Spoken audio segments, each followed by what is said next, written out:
Today's daf is daf Chaf Aleph, and we'll begin with Tanya Kavase Rab Shilo, which is the third line down from the top. Rabbi Shilo was of the opinion that when the Mishnah identifies the moment of Haromas Hadeshen as the moment of Krus Gever, it refers to the rooster. And now we've mentioned that Rav had a different opinion. It's not the sound of the rooster, it's a human voice that wakes up the Kohanim and tells them it's time for the Haromas Hadeshen. And we have brought a brisa on the previous Amud to support Rav. Now we're bringing a brisa to support Rabbi Shilo. Hayotze l'derech chodem kriyas hagever, one who takes to the road early in the morning, even before the call of the gever, which means when the rooster crows, it's still dark out, and therefore it's very dangerous. And if something should happen, chas v'sholom, then a person is responsible because there are shadim out there. There are all sorts of dangers that are lurking at night. And also, that if one goes out at night, certainly he shouldn't go out alone because the demons might get a hold of him. If he goes out two people, the demons are scared. He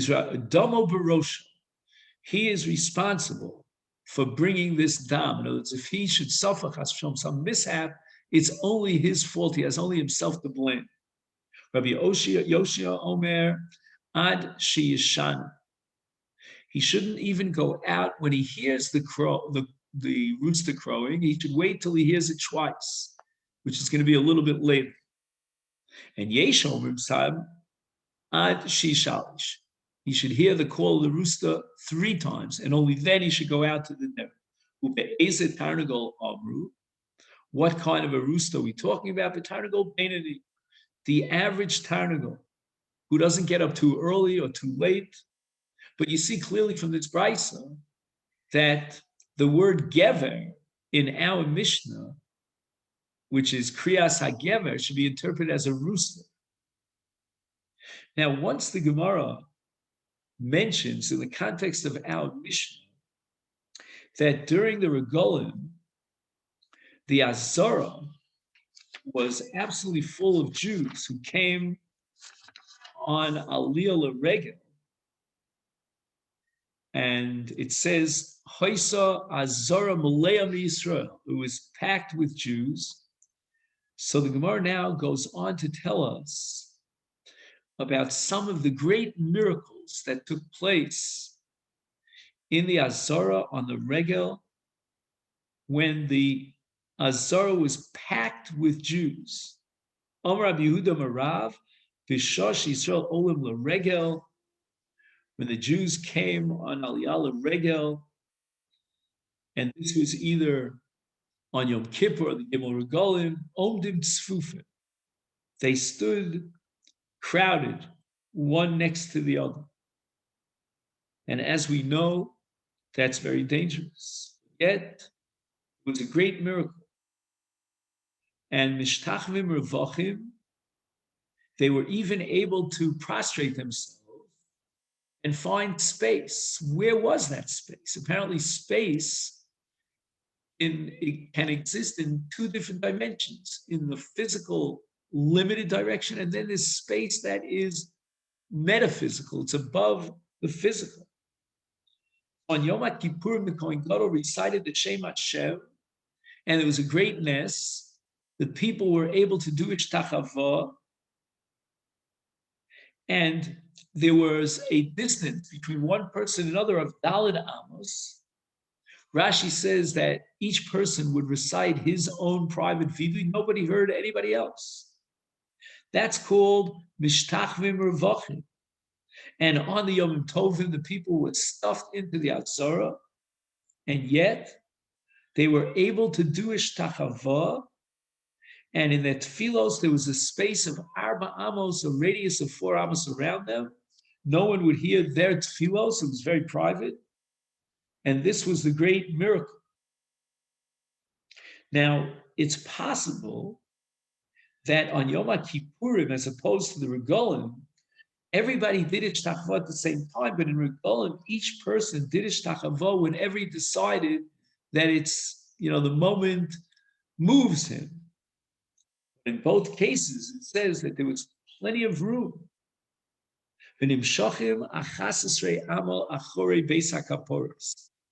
Now, the Beis HaKaporos is another term, another synonymous term for the Kodesh Kadosh.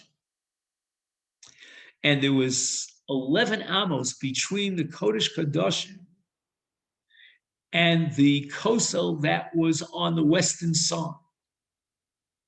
And when the people did Ishtachava, they extended all the way into that area of 11 amos behind the Kodesh Kadosh. That's how far they went. And there was the Ezras Yisrael, and that was 11 amos on the east of the Azara, right? When you entered into the Azara through the Sharon Nicanor. And that 11 amos strip ran across the entire Azara, which measured 135 amos. And now, on these days of Yom Kippurim and the Yom Tovim, Bnei Yisrael spilled into spaces that were all the way to the right, to the left, to the west of this 11 amos. They even extended into the 11 amos space behind the entire Beis Hamikdash, the entire Hechel. So the Gemara thought that what Rav has in mind is that when they did Ishtachava, they decided to go into that space, the 11 amos behind the Kodesh Kadosh. My Ka'amar, why did they have to do that? In other words, if they had a miracle and they were able to do Ishtachava in the Azara, why would they spill over and push themselves into that 11 amos space behind the Kodesh Kadosh? And the Gemara answers, Hachi Kama. Now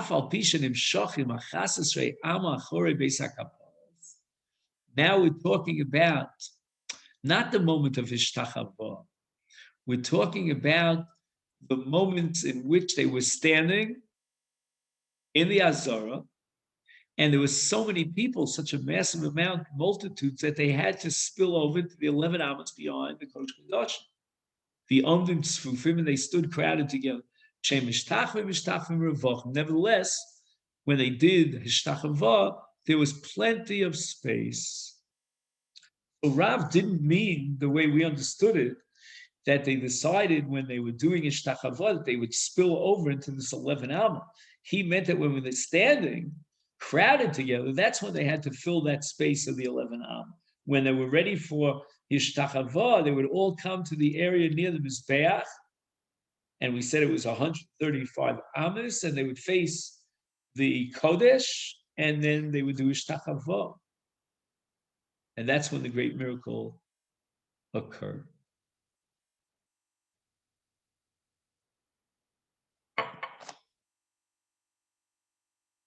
The Mishnah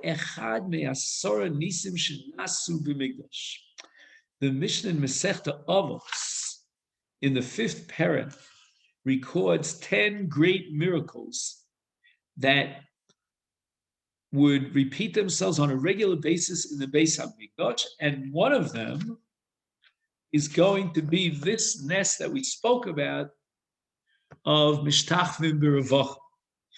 This now we learned in the Mishnah, Asara Nisim Nasu Beis Hamikdash, number 1, Lo Hipila Isha Mereach Besar HaKodesh. You can imagine what was going on in the Beis Hamikdash.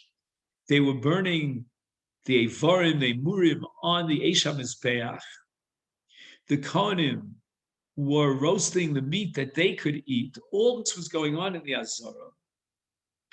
And when you smell the very strong odor, pungent odor of roasted meat, in the case of a pregnant woman, it could heaven forbid, bring to a miscarriage. And not one woman ever miscarried as a result of this very powerful odor of the burning of the kudsh.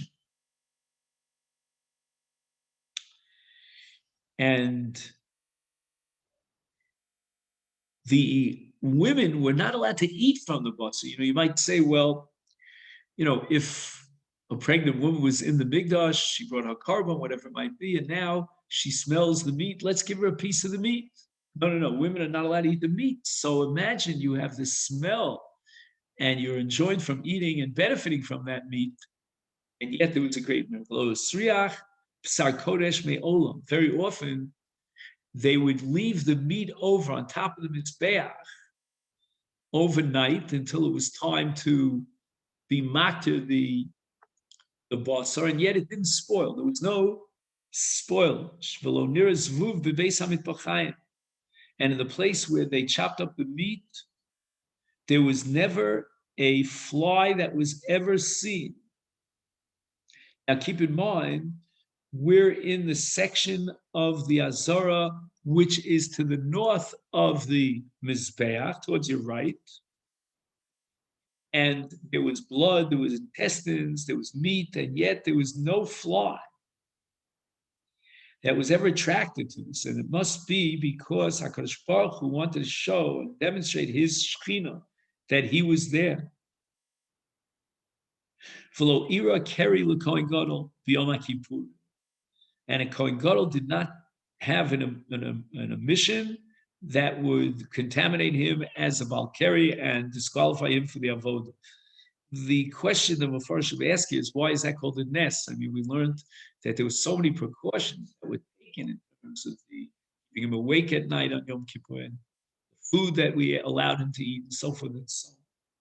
But nevertheless, it's still a great miracle that a Kohen Gadol was never disqualified on the account of becoming a Balkari. Becoming a Balkari is a little bit humiliating, but it never happened to a Kohen Gadol. And it could be that dafka, when a person like a Kohen Gadol is on the highest level of Kedusha, that's when the Sitra Achra, that living force of evil wants to suck up the Kedusha, that makes it even more difficult for a Kohen Gadol, more tempting. And yet it never happened. And we never found that the Omer was disqualified. Now, the reason why the Gemara the Mishnah singles out Omer, is because Omer is a precise measurement, and it's got to be the first barley that grows. So you cannot take more than the Omer as a spare, just in case you find that the Omer became possible, it became contaminated. And once it becomes contaminated, you cannot replace it, because if you go out to the fields and cut down an Omer, it's not gracious. It's not the first Omer. So it was a great miracle that we never experienced any sort of a psul in the Karmana Omer. And the same logic applies to the Shtei Lechem that was brought as a Karban on Shavuos. And we never found a psul. Again, in the Shtei Lechem, the Torah once again requires that this be brought from wheat, but the first wheat that grows. And you were only allowed to make 2 lechamim here, shtei halechem. And if there would have been a psul, then we would not be able to replace the shtei lechem. Ubelechem aponim. And the lechem aponim lasted for an entire week from Shabbos to Shabbos. And we never found a disqualification. The shulchan was not allowed to be empty. It always had to have lechem aponim in it from one Shabbos to the other. And it was always roy, it was always suitable as lechem aponim without any psul. Now we get to the miracle that we mentioned earlier, omdim tzfufim mishtachim mervachim, and v'lo hizik nachach v'akrav b'Yushalayim olam. And there was never an attack in which somebody was hurt by the sting of a serpent or of an akrab is a scorpion anywhere in Yerushalayim. So there were dangerous creatures in Yerushalayim, but no one was injured as a result of these creatures. And furthermore, this is the last of the 10. Lo Amar Adam lechaveru tsarli amakom she'olin b'Yerushalayim. Imagine the masses, the multitudes of people that came in Aliyah Regel. You know, every last Airbnb was taken, and yet nobody ever complained that it was too cramped. Even though sometimes, I guess, families would partner together in order to rent a place in Yerushalayim to be there for the Regel, but nevertheless, nobody complained that it was too tight.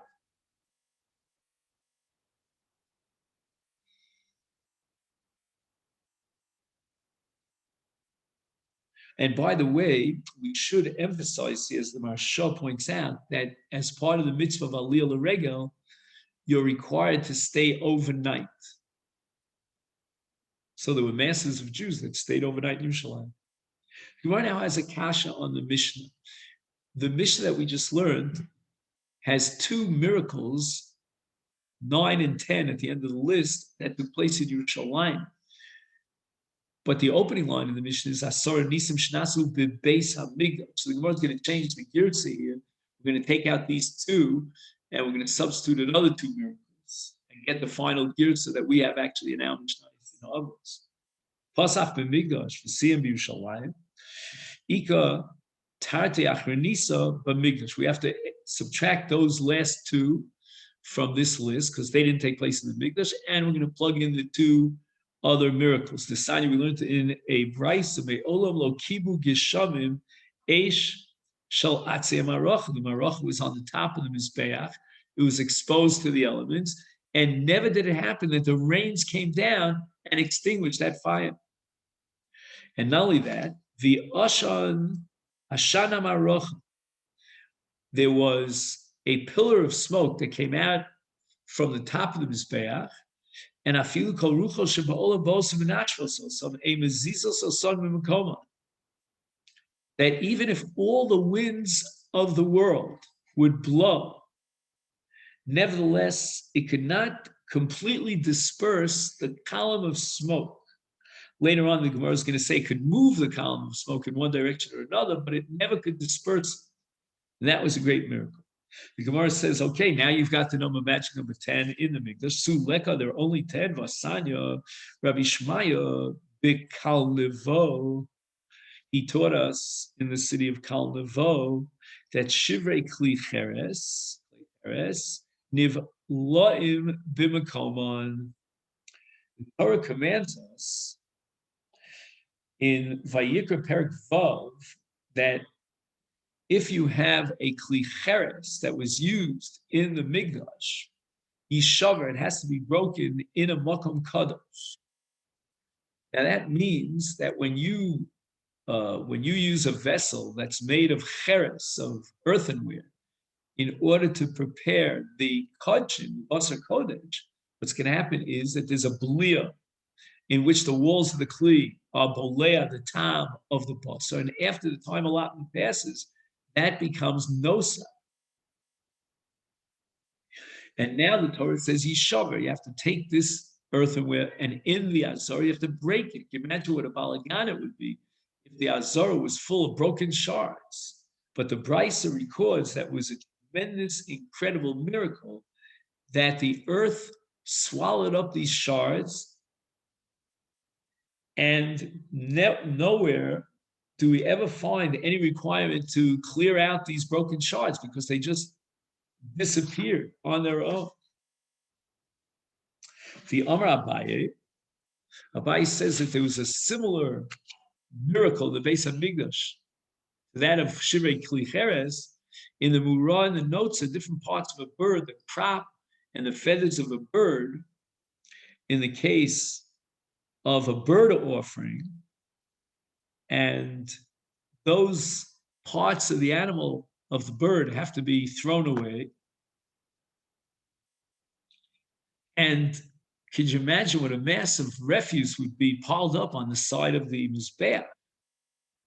And the Dishnam Menorah, also all the ashes from the Menorah. And yet there was a miracle niflaim b'mekoma. They were swallowed up in the area of the Azara. So the Gemara asks, now we should be adding another 2 miracles to the list of miracles that transpired in the Beis Hamikdash. The Gemara answers, Psulei Tlasa Hav.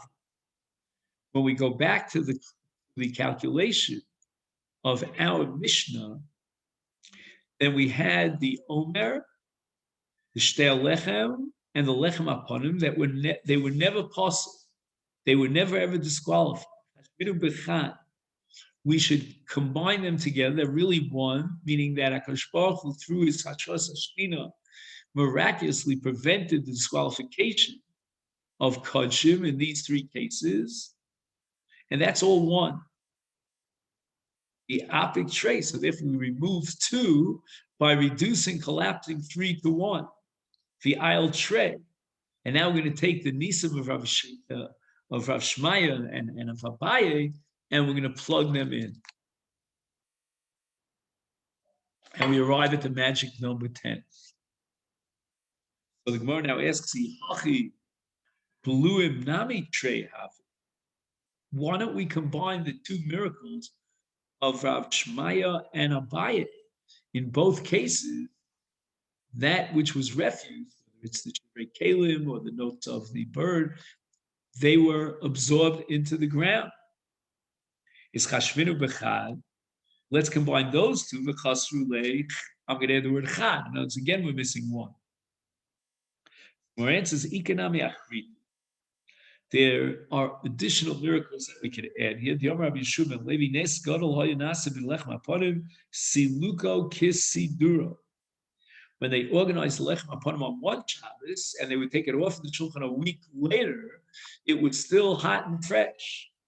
Shenemar, and we're going to quote a pasuk in Sefer Shmuel, Lasum Lechem Chom Biyom Hilakcha. The lechem is still cham on the very day it was taken off, which is a week after it was baked. So if that be the case, we now get back to the number 10. But the Gemara says, V'su leka, are you going to stop here? V'amar Rabbi Levi, we have a statement of Rabbi Levi. We have a tradition from our fathers that makom aron eina min amida. We know that the aron measured 10 amos wide. I'm sorry, starting in. We know that the Kodesh Kodashim measured 10 amos wide. Actually, it was 10 amos square. Now, that's the airspace in the Kodesh Kodashim, but there's also the area that's taken up by the Aron itself. The Aron itself measured 2.5 by 1.5 amos. And therefore, if you're measuring the distance from one wall to the other wall, it can't just be 10 amos. It's got to be 10 amos plus. And you're not including in the calculation here, then, the space that was occupied by the Aron. And the answer is that space was not space. It was metaphysical space, not tangible or material space. And therefore, you could measure from, let's say, for example, from, what did I say? It was 10 amos. I made a mistake. It's 10 amos from the Aron to each wall. It's actually 20 amos square. Sorry, correct. So the Kodesh Kodashim is 20 amos square. And if you measure from the Aron in each direction, you'll get 10 amos. But that's impossible to call it 20 amos square because the Aron itself was 2.5 amos. So we're going to have to assume that the Aron doesn't take up any space. We have another miracle very similar. Amar Abnai, Amar Shmuel, Kruvim B'nes Hayom. During the Migdash Rishon, there were an extra pair of Kruvim which Shlomo HaMelech had built, and this is recorded in Melachim Aleph Perek Vav. And these 2 Kruvim were made of gold. They were made of olive wood, as opposed to the kruvim that Moshe made, that it were made of gold. And these two kruvim that Shlomo crafted were placed next to the Aron in the Kodesh Kadosh. Now the pasuk tells us that each wing of each of the kruvim spanned 5 amos from wingtip to wingtip. From wingtip to wingtip. If we take the 2 tips of the 2 wings, we get 10 amos. But what about the body itself of the charuf? I mean, you can't tell me it's 10 amos when it's 5 amos of one stretch of the wing, 5 of the other stretch of the wing. You're not calculating the body of the chruvim themselves. And the answer is that the chruvim miraculously did not occupy any space. So the Gemara says those miracles should not be counted in the enumeration of the Mishnah in Avos. And the reason for that is Nesei Debroi Kachosh. We are only talking about miracles on the outside, right? Broi or Bryce is always on the outside, but Nesei Degavoy, those miracles that took place concealed, in other words, in a confined area that nobody could see, that's called Gavoy, the inner area, Lo Kachosh, those were not considered in the list of the 10. So these miracles of the Aron or the Kruvim that didn't take up space, that's not listed. Why is Lechem Aponim listed here? Lechem Aponim took place in the Shulchan in the Heichal. And you see the Gavoyu, that's inside the Heichal. I mean, the people weren't allowed into the Heichal. So that's also a nest digavoy on the inside. So why is that listed here? And the Gemara answers, Lechem Aponim Nisi Debroihu. That the miracle of the Shulchan, Lechem Aponim of Kisiluko, that actually took place outside the Heichal. And now the Gemara is going to embark upon an entire complex proof to establish that the great miracle of the Lechem Aponim was actually visible to the eyes of the people.